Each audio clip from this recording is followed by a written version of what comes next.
हम लेखा शास्त्र के अध्याय 1 के पार्ट 3 को पूर्ण करके पार्ट 4 पर आ चुके हैं। तो पार्ट 4 पर हम सम्मिलित करेंगे अति लघु उत्तरीय प्रश्न। तो हम शुरू करते हैं अति लघु उत्तरीय प्रश्न।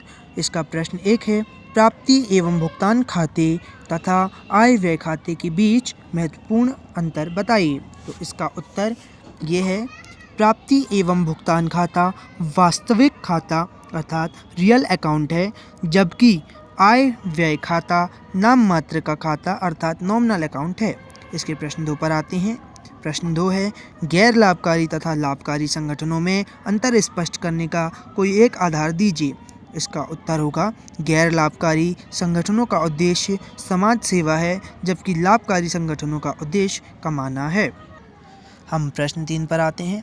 प्रश्न 3 है, गैर लाभकारी संगठनों नॉन प्रॉफिट ऑर्गेनाइजेशंस से क्या आशय है। ये बहुत महत्वपूर्ण प्रश्न है दोस्तों।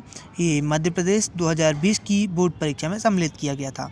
इसका उत्तर होगा, वे संगठन जो समाज की सेवा के उद्देश्य से स्थापित किए जाते हैं, जैसे धर्मार्थ, अस्पताल, क्लब, धार्मिक संस्थाएं इत्यादि गैर लाभकारी संगठन कहलाते हैं। हम प्रश्न 4 पर आते हैं। गैर लाभकारी संगठनों की आय के मुख्य साधन बताइए। तो इसका उत्तर होगा, इन संगठनों की आय के मुख्य साधन सदस्यों से प्राप्त चंदा, दान और अनुदान है। हम पुनः पढ़ेंगे, गैर लाभकारी संगठनों की आय के मुख्य साधन बताइए। तो इसका उत्तर होगा, इन संगठनों की आय के मुख्य साधन सदस्यों से प्राप्त चंदा, दान और अनुदान है। हम प्रश्न 5 पर आते हैं। प्राप्ति एवं भुगतान खाता क्या है। उत्तर, रोकड़ बही के सारांश को प्राप्ति एवं भुगतान खाता कहते हैं। हम प्रश्न 6 पर आएंगे। प्राप्ति एवं भुगतान खाता में गैर नकद व्यवहारों को क्यों नहीं दर्शाया जाता। इसका उत्तर होगा, प्राप्ति एवं भुगतान खाता में गैर नकद व्यवहारों को नहीं दर्शाया जाता, क्योंकि यह लेखांकन के रोकड़ आधार पर तैयार किया जाता है। हम प्रश्न 7 पर आएंगे। आय व्यय खाता किसे कहते हैं। ये भी अत्यधिक महत्वपूर्ण प्रश्न है, 2019 की बोर्ड परीक्षा में सम्मिलित किया गया है। इसका उत्तर होगा, गैर व्यापारिक संगठनों द्वारा एक निश्चित अवधि में होने वाले आय व्यय के परिणाम को ज्ञात करने के लिए बनाया गया खाता आय व्यय खाता कहलाता है। हम पुनः पढ़ेंगे, आय व्यय खाता किसे कहते हैं। इसका उत्तर होगा, गैर व्यापारिक संगठनों द्वारा एक निश्चित अवधि में होने वाले आय व्यय के परिणाम को ज्ञात करने के लिए बनाया गया खाता आय व्यय खाता कहलाता है। हम प्रश्न 8 पर आते हैं। आय व्यय खाता किस प्रकृति का खाता है, स्पष्ट कीजिए। ये भी अत्यधिक महत्वपूर्ण प्रश्न है, 2019 की बोर्ड परीक्षा में शामिल किया गया है। इसका उत्तर होगा, आय व्यय खाता एक नाम मात्र का खाता है, अर्थात नॉमिनल अकाउंट है। हम पुनः पढ़ेंगे, आय व्यय खाता किस प्रकृति का खाता है, स्पष्ट कीजिए। इसका उत्तर होगा, आय व्यय खाता एक नाम मात्र का खाता अर्थात नॉमिनल अकाउंट है। हम प्रश्न 9 पर आते हैं। गैर व्यापारिक पुनः पढ़ेंगे।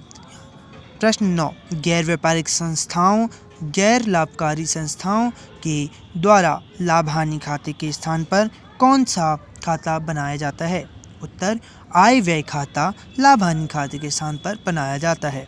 हम प्रश्न 10 पर आते हैं। आय व्यय खाते के संदर्भ में बचत सरप्लस से आपका क्या आशय है। इसका उत्तर होगा, यदि आय व्यय खाते के क्रेडिट पक्ष का योग डेबिट पक्ष के योग से अधिक है तो यह बचत अधिक अर्थात सरप्लस को प्रकट करता है। हम प्रश्न 11 पर आते हैं। आय व्यय खाता इनकम एंड एक्सपेंडिचर अकाउंट तैयार करने का आधार क्या है। इसका सही उत्तर होगा, उपार्जन आधार अर्थात एक्चुअल बेसिस। हम प्रश्न 12 पर आते हैं। मॉडर्न क्लब की पुस्तकों में वर्ष के प्रारंभ में निम्नलिखित शेष थे। स्थायी संपत्तियाँ 50,000 रुपये, बैंक अधिविकर्ष 5,000 रुपये, अग्रिम में प्राप्त चंदा 2,000 रुपये, पूर्वदत्त किराया 1,000 रुपये, प्रारंभिक पूंजी कोष की राशि ज्ञात कीजिए। इसका उत्तर होगा, पूंजी कोष बराबर 50,000 रुपये, ऋण 5,000 रुपये, ऋण 2,000 रुपये, धन 1,000 रुपये बराबर 44,000 रुपये। हम प्रश्न 13 पर आते हैं। प्रारंभिक पूंजी कोष की गणना का सूत्र लिखिए।